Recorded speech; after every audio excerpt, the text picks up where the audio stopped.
शिवद्वादश ज्योतिर्लिङ्गस्तोत्रम् सौराष्ट्रे सोमनाथं च श्रीशैले मल्लिकार्जुनम् उज्जैन्यां महाकालम् ओंकारं मलेश्वरं परल्यां वैद्यनाथं च डाकिन्यां भीमशङ्करं सेतुबन्धे तु रामेशं नागेशं दारुकावने वाराणस्या तु वश्वेशं त्र्यम्बकं गौतमीतटे हिमालये तु केदारं घूसमेशं च शिवालये एतानि ज्योतिर्लिङ्गानि सायं प्रातः पठेन्नरः सप्तजन्म कृतं पापं स्मरणेन विनश्यति। सौराष्ट्रे सोमनाथं च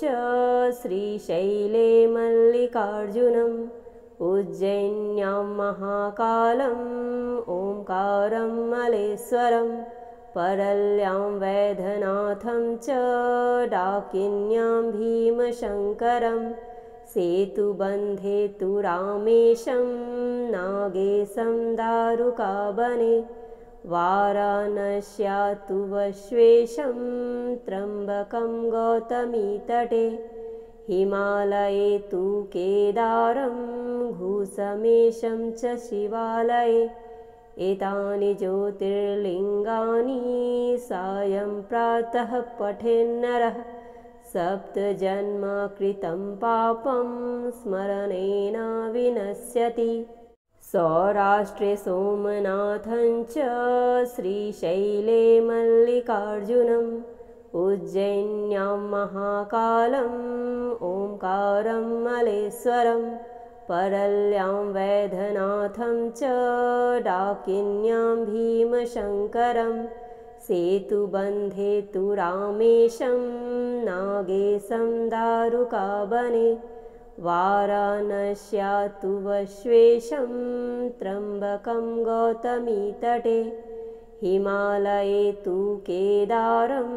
घूसमेशं च शिवालये एतानि ज्योतिर्लिङ्गानि सायं प्रातः पठेन्नरः सप्तजन्म कृतं पापं स्मरणेन विनश्यति। सौराष्ट्रे सोमनाथं च श्रीशैले मल्लिकार्जुनम् उज्जैन्यां महाकालम् ओंकारं मलेश्वरं परल्यां वैद्यनाथं च डाकिन्यां भीमशङ्करं सेतुबन्धे तु रामेशं नागेशं दारुकावने वाराणस्या तु वश्वेशं त्र्यम्बकं गौतमीतटे हिमालये तु केदारं घूसमेशं च शिवालये एतानि ज्योतिर्लिङ्गानि सायं प्रातः पठेन्नरः सप्तजन्म कृतं पापं स्मरणेन विनश्यति। सौराष्ट्रे सोमनाथं च श्रीशैले मल्लिकार्जुनम् उज्जैन्यां महाकालम् ओंकारं मलेश्वरं परल्यां वैद्यनाथं च डाकिन्यां भीमशङ्करं सेतुबन्धे तु रामेशं नागेशं दारुकावने वाराणस्या तु वश्वेशं त्र्यम्बकं गौतमीतटे हिमालये तु केदारं घूसमेशं च शिवालये एतानि ज्योतिर्लिङ्गानि सायं प्रातः पठेन्नरः सप्तजन्म कृतं पापं स्मरणेन विनश्यति। सौराष्ट्रे सोमनाथं च श्रीशैले मल्लिकार्जुनम् उज्जैन्यां महाकालम् ओंकारं मलेश्वरं परल्यां वैद्यनाथं च डाकिन्यां भीमशङ्करं सेतुबन्धे तु रामेशं नागेशं दारुकावने वाराणस्या तु वश्वेशं त्र्यम्बकं गौतमीतटे हिमालये तु केदारं घूसमेशं च शिवालये एतानि ज्योतिर्लिङ्गानि सायं प्रातः पठेन्नरः सप्तजन्म कृतं पापं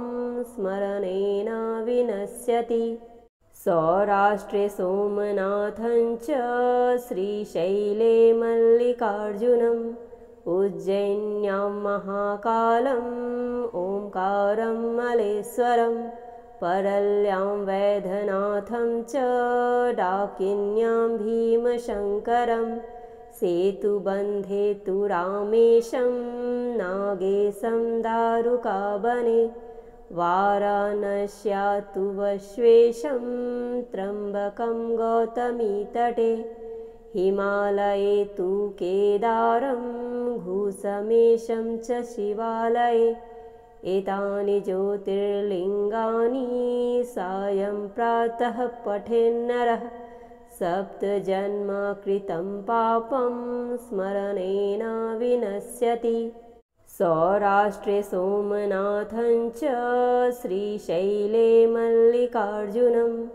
उज्जैन्यां महाकालम् ओंकारं मलेश्वरं परल्यां वैद्यनाथं च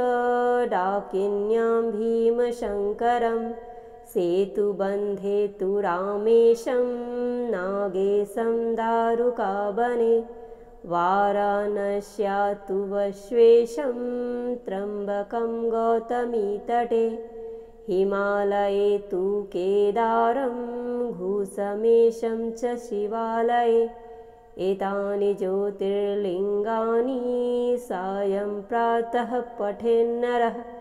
सप्तजन्म कृतं पापं स्मरणेन विनश्यति। सौराष्ट्रे सोमनाथं च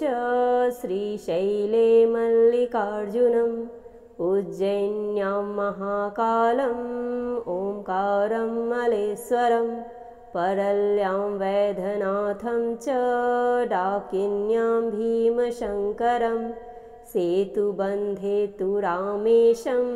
नागेशं दारुकावने वाराणस्या तु वश्वेशं त्र्यम्बकं गौतमीतटे हिमालये तु केदारं घूसमेशं च शिवालये एतानि ज्योतिर्लिङ्गानि सायं प्रातः पठेन्नरः सप्तजन्म कृतं पापं स्मरणेन विनश्यति। सौराष्ट्रे सोमनाथं च श्रीशैले मल्लिकार्जुनम् उज्जैन्यां महाकालम् ओंकारं मलेश्वरं परल्यां वैद्यनाथं च डाकिन्यां भीमशङ्करं सेतुबन्धे तु रामेशं नागेशं दारुकावने वाराणस्या तु वश्वेशं त्र्यम्बकं गौतमीतटे हिमालये तु केदारं घूसमेशं च शिवालये एतानि ज्योतिर्लिङ्गानि सायं प्रातः पठेन्नरः सप्तजन्म कृतं पापं स्मरणेन विनश्यति। सौराष्ट्रे सोमनाथं च श्रीशैले मल्लिकार्जुनम् उज्जैन्यां महाकालम् ओंकारं मलेश्वरं परल्यां वैद्यनाथं च डाकिन्यां भीमशङ्करं सेतुबन्धे तु रामेशं नागेशं दारुकावने वाराणस्या तु वश्वेशं त्र्यम्बकं गौतमीतटे हिमालये तु केदारं घूसमेशं च शिवालये एतानि ज्योतिर्लिङ्गानि सायं प्रातः पठेन्नरः सप्तजन्म कृतं पापं स्मरणेन विनश्यति।